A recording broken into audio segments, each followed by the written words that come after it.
ఇప్పటికీ 2000 సంవత్సరాలకు ముందు గ్రీక్ ఫిలాసఫర్ ప్లాట్రాక్ నుంచి ఈనాటి వరకు కూడా సమాధానం దొరకని ప్రశ్న కోడి ముందా గుడ్డు ముందా? ఈ ప్రశ్నకు ఖచ్చితమైన సమాధానం నేను మీకు సైంటిఫిక్ అండ్ రిలీజియస్ ప్రూఫ్స్ తో ఈ రోజు చెప్పబోతున్నాను. Hi everyone, this is Vikramaditya and welcome to my channel. సమాధానం దొరకని ఎన్నో ప్రశ్నలు ఈనాటికి ఒక జోక్ లానే మిగిలిపోతున్నాయి. కోడి ముందా గుడ్డు ముందా అనే ప్రశ్న చిన్నప్పటి నుండి మనం ఎన్నోసార్లు విని ఉంటాం, కానీ ఏనాడు దాని సమాధానం కోసం మనం వెతకలేదు. రీసెంట్ గా నన్ను చాలా మంది అడిగిన టాపిక్ కోడి ముందా గుడ్డు ముందా. ఈ ఎపిసోడ్ వారి కోసమే. సరే, గుడ్డే ముందు వచ్చింది అనుకుందాం, కానీ ఆ గుడ్డు పిల్లవ్వాలంటే దానికి ఒక స్పెసిఫిక్ టెంపరేచర్ కావాలి. మరి దానిని ఎవరు పొదుగుంటారు? ఆ గుడ్డు పిల్లైన తర్వాత దాని సంరక్షణ ఎవరు తీసుకొని ఉంటారు అనే కోణంలో ఆలోచిస్తే మనకి కోడే ముందు వచ్చిందేమో అనిపిస్తుంది. సరే, కోడే ముందు వచ్చింది అనుకుందాం.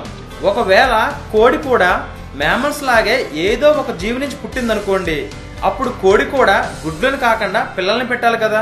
ఈ కోణంలో ఆలోచిస్తే గుడ్డే ముందు వచ్చిందేమో అని అనిపిస్తుంది. ఈ క్వశ్చన్ వినడానికి సింపుల్ గా అనిపించినా ఇది చాలా ట్రికీ క్వశ్చన్. ఇందులో 2 ప్రశ్నలు ఉన్నాయి. అందులో నెంబర్ 1 కోడి ముందా గుడ్డు ముందా అంటే దానికి డైరెక్ట్ ఆన్సర్ గుడ్డే ముందు. ఎందుకంటే ఈ భూమి మీద కోడి ఎవాల్వ్ అవ్వడానికి 30 కోట్ల సంవత్సరాలకు ముందే డైనోసారస్ గుడ్లు పెట్టేవి. సో కోడి ముందా గుడ్డు ముందా అంటే గుడ్డే ముందు. ఇప్పుడు క్వశ్చన్ నెంబర్ 2 కోడి ముందా కోడి గుడ్డు ముందా అంటే టోటల్ గా క్వశ్చనే మారిపోతుంది. దీనికి ఆన్సర్ రిలీజియస్ అండ్ సైంటిఫిక్ యాంగిల్లో ప్రూవ్ చేస్తాను. ఫస్ట్ రిలీజియస్ యాంగిల్లో చూద్దాం. ఈ ప్రపంచంలో ఎక్కువ మంది క్రిస్టియన్సే ఉన్నారు.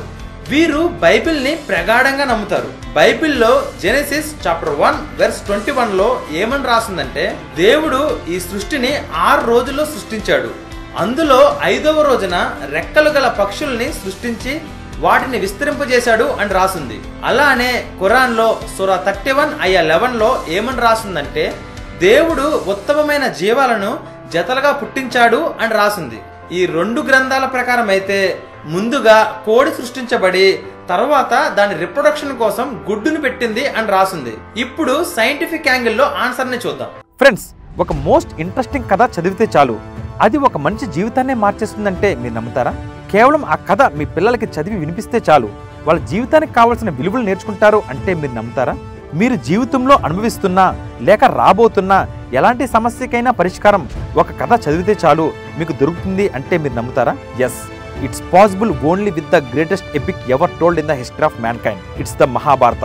ఈ కథ ఒక సూపర్ హిట్ మూవీ కన్నా 100 రెట్లు గొప్పగా ఉంటుంది. It's a challenge.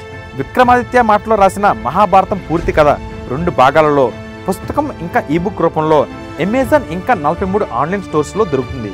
ఈ పుస్తకం ప్రపంచవ్యాప్తంగా 54 భాషల్లో దొరుకుతుంది. లింక్స్ ఈ వీడియో కింద డిస్క్రిప్షన్ లో ఇచ్చాను, వెంటనే ఆర్డర్ చేయండి. ఎందుకంటే ఇది కేవలం ఒక పుస్తకం మాత్రమే కాదు, ఇది నీ జీవితానికి కావాల్సిన గ్రంథాలయం.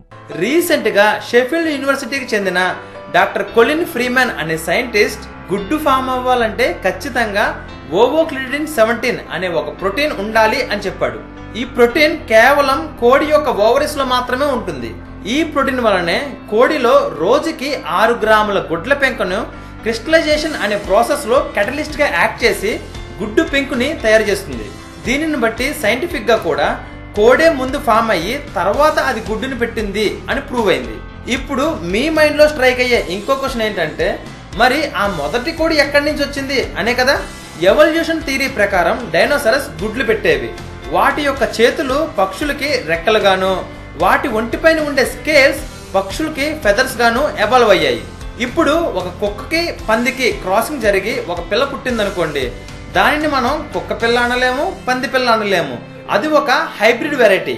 అలానే కోడి లాంటి ఒక జీవి, కోడి లాంటి మరొక జీవి మధ్యన క్రాసింగ్ జరిగి అవి ఒక గుడ్డుని పెడితే ఆ గుడ్డులో మ్యూటేషన్ జరిగి మొదటి కోడి బయటకు వచ్చి ఉండొచ్చు. అయితే ఆ గుడ్డుని అసలైన కోడి పెట్టలేదు కాబట్టి దానిని కోడి గుడ్డు అనలేము. కానీ ఆ గుడ్డులో మ్యూటేషన్ జరిగి కంప్లీట్ గా ఫామ్ అయిన కోడి బయటకు వచ్చింది కాబట్టి మొదట కోడి ఫామ్ అయింది, తరువాతే దాని నుండి గుడ్డు వచ్చింది. And this is my answer, chicken is first. మీకు తెలుసా, ప్రపంచంలో ఎక్కువ వెరైటీస్ వంటకాలు ఎగ్గుతోనూ దానమ్మ చికెన్ తోనూ తయారు చేస్తారు. ఏది ముందు వచ్చినప్పటికీ మనం మాత్రం వాటి టేస్ట్ ని ఎంజాయ్ చేద్దాం. ఫ్రెండ్స్, నెక్స్ట్ ఎపిసోడ్లో కంటెంట్ వేరే లెవెల్లో ఉంటుంది. Don't miss it. నేను రాసిన మహాభారత పుస్తకాన్ని ఇప్పుడే ఆర్డర్ చేయండి. లింక్స్ ఈ వీడియో కింద ఉన్న డిస్క్రిప్షన్లో ఇచ్చాను. అలాగే ఇప్పటి వరకు నా ఛానల్ని మీరు సబ్స్క్రైబ్ చేసుకుని ఉండకపోతే వెంటనే సబ్స్క్రైబ్ చేసుకోండి. Till then take care. Bye.